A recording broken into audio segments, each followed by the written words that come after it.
warahmatullahi wabarakatuh. Hai anak-anakku, apa kabarnya nih? Alhamdulillahirrahmanirrahim, kita masih bisa bertemu ya, meskipun lewat tayangan ini. Semoga dengan tayangan ini bisa mengobati rasa rindu kalian untuk belajar di sekolah. Nah, hari ini kita akan melakukan pembelajaran tentang usaha pelestarian lingkungan. Nah, dimana sekolah kita merupakan sekolah adiwiyata. Sekolah adiwiyata itu merupakan salah satu cara usaha untuk pelestarian lingkungan. Sebelum mulai belajar, kita siapkan dulu ya apa aja yang mesti kalian persiapkan. 1. Alat tulis. 2. Buku. 3. Jangan lupa buku pemerintah. Nah, kita lanjut ya. Kita mau belajar di greenhouse sekolah kita. Kira-kira ada siapa ya di greenhouse? Yuk!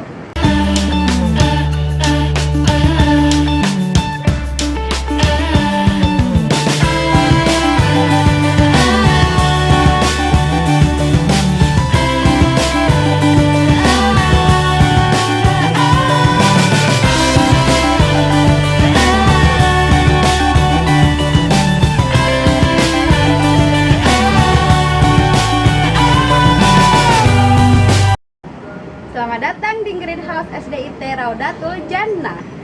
Greenhouse SDIT Raudatul Jannah adalah salah satu area hijau yang ada di SDIT kita ini. Di sini banyak terdapat tanaman hidroponik, tanaman hias, tanaman buah-buahan juga ada di sini. Tanaman hidroponik ini adalah budidaya tanaman yang memanfaatkan air tanpa media tanah ya. Contohnya di sini ada kangkung, kemudian ada cabai, ada sawi dan lain-lainnya. Untuk tanaman buah di sini ada jeruk purut, jeruk bali, kemudian mangga, kelengkeng, pepaya dan masih banyak lagi yang bisa ditanam di area ini. Sedangkan tanaman hias ada asoka, ada tapak darah, ada puring dan lain sebagainya.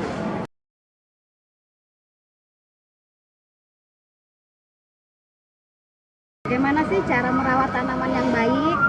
Pertama yang bisa kalian lakukan seperti yang Bu Rahmi lakukan saat ini dengan menyiram tanaman. Kemudian bisa diberi pupuk ya biar tumbuh jadi bagus. Kemudian harus cahaya mataharinya harus cukup ya.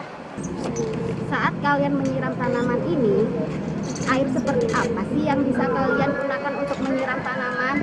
Halaman 98 dijelaskan syarat air yang bisa digunakan untuk menyiram tanaman adalah tidak mengandung zat kimia seperti deterjen. Kalian bisa menggunakan air bekas cucian beras, cucian buah, sayur, bisa kalian gunakan untuk menyiram tanaman. Sementara syarat air untuk dikonsumsi yang pertama tidak berasa, tidak berbau, dan tidak berwarna. Sudah paham ya sekarang tentang syarat air bersih yang bisa kita gunakan untuk menyiram tanaman untuk kita konsumsi. Sekarang kita cari tahu yuk tentang pemanfaatan air selanjutnya atau pemanfaatan air yang lain bersama Bu Wida. Air sangat penting bagi kehidupan kita. Setiap hari kita menggunakan air untuk berbagai aktivitas.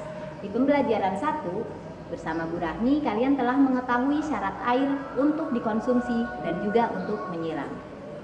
Kali ini Bu Wida berada di tempat wudhu halaman belakang. Wudhu merupakan aktivitas di sekolah yang memerlukan air cukup banyak. Oleh karena itu, sekolah membuat alternatif pembuangan limbah wudhu dengan membuat kolam ikan. Yang berwudhu di sini, air bekas kalian wudhu akan mengalir ke kolam-kolam ikan seperti ini. Air bekas wudhu kalian tidak berbahaya untuk ikan karena kita berwudhu tidak menggunakan sabun. Sementara jika kalian mencuci tangan di wastafel ini menggunakan sabun,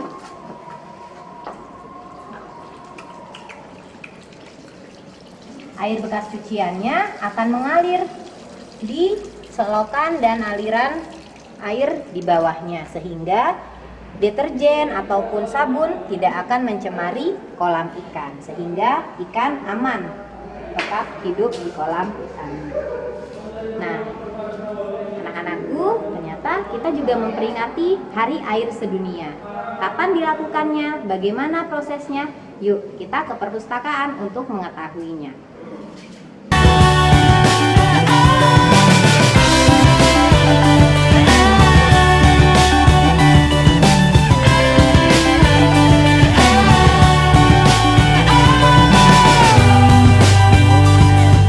Selamat datang di Perpustakaan Darul Ilmi. Perpustakaan adalah tempat kita meminjam buku, belajar bersama teman-teman, mengerjakan tugas sekolah yang diberikan oleh Bapak Ibu Guru. Hari ini kita akan literasi. Yuk, sama-sama kita buka buku pemerintah.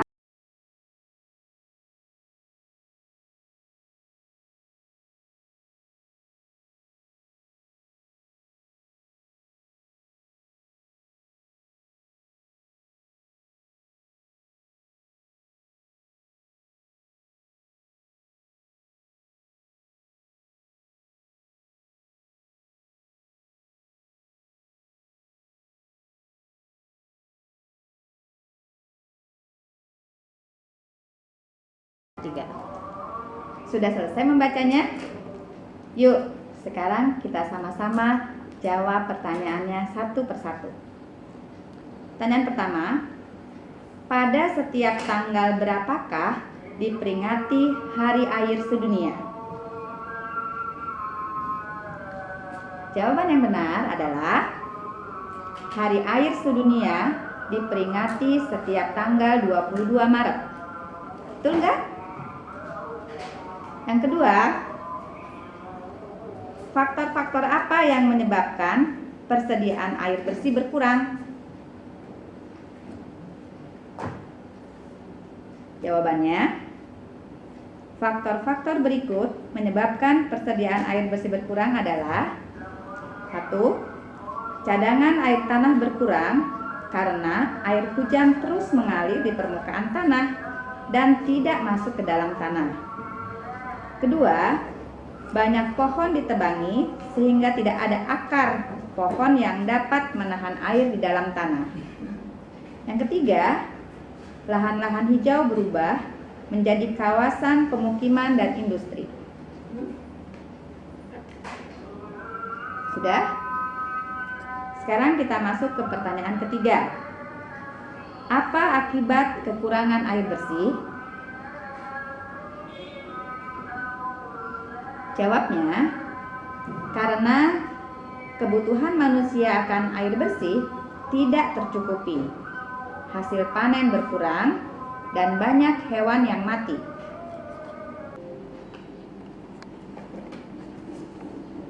Di perpustakaan terdapat berbagai macam jenis buku. Di antaranya adalah buku tentang ensiklopedi, buku ilmiah, kemudian buku cerita bergambar. Apa itu buku gambar bercerita? Yuk, kita sama-sama minta keterangan dari Bu Mega.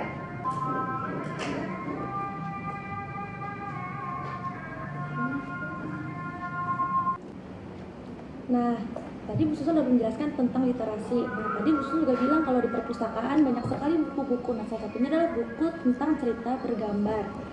Cerita bergambar adalah gambar yang menjelaskan suatu cerita atau kejadian. Nah, dalam cerita bergambar memiliki ciri-ciri tertentu loh ya. Yang penting, ciri-ciri cerita bergambar yang pertama adalah memperjelas suatu teks atau bacaan. Yang kedua, memberikan gambaran singkat tentang teks atau bacaan tersebut. Dan yang ketiga, menambah nilai keindahan dari suatu teks atau bacaan. Dan yang keempat adalah membuat pembaca terbawa oleh emosi yang ada dalam teks atau bacaan tersebut. Nah, untuk lebih pahamnya seperti apa sih gambar cerita itu? Untuk lebih jelasnya seperti apa gambar bercerita, yuk kita sama-sama lihat buku pemerintah. Silakan.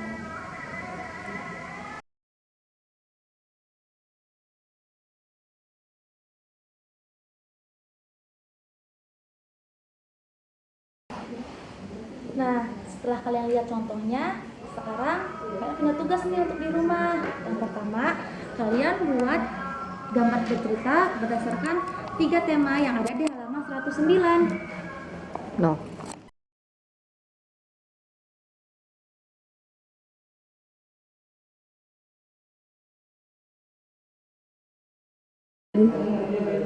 Bismillahirrahmanirrahim. Assalamualaikum warahmatullahi wabarakatuh. Bagaimana kabarnya anak-anak semuanya? Tentu kalian semuanya di rumah dalam keadaan sehat walafiat. Mudah-mudahan Allah senantiasa menjaga kalian semuanya di rumah.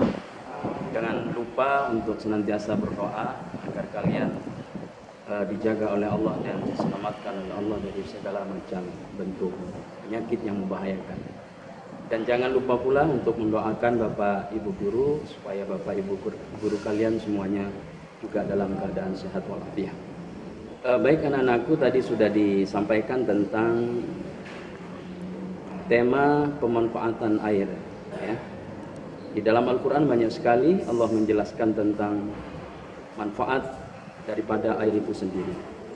Dan salah satu manfaat air dalam komunitas umat Islam yaitu air digunakan untuk sebagai alat bersuci yaitu wudhu. Dan banyak pendapat yang mengatakan bahwa manfaat air wudhu selain menjadi syarat sahnya kita melakukan sholat 5 waktu, manfaat wudhu kalau kita kaitkan dengan kondisi yang sekarang kita alami adalah menyebarnya virus corona, maka insya Allah ketika kalian bisa menjaga wudhu, insya Allah kalian bisa selamat dari penyakit corona tersebut. Mungkin itu yang bisa Pak Ismail sampaikan. Terima kasih atas segala perhatian, mohon maaf atas segala kekurangan. Walakum minkum wallahul muwaffiq ila aqwamit thoriq. Assalamualaikum warahmatullahi wabarakatuh. Alhamdulillahirrahmanirrahim. Sudah banyak materi yang kita pelajari hari ini. Mari kita simpulkan bersama-sama, yaitu tentang Hari Air Sedunia, kemudian pemanfaatan air dalam kehidupan sehari-hari, dan tentang gambar cerita. Ya, semoga dengan video ini bisa mengobati rindu kalian terhadap sekolah ini, terhadap Bapak Ibu guru. Selamat belajar, tetap sehat, tetap semangat, dan tetap di rumah saja ya. Assalamualaikum warahmatullahi wabarakatuh.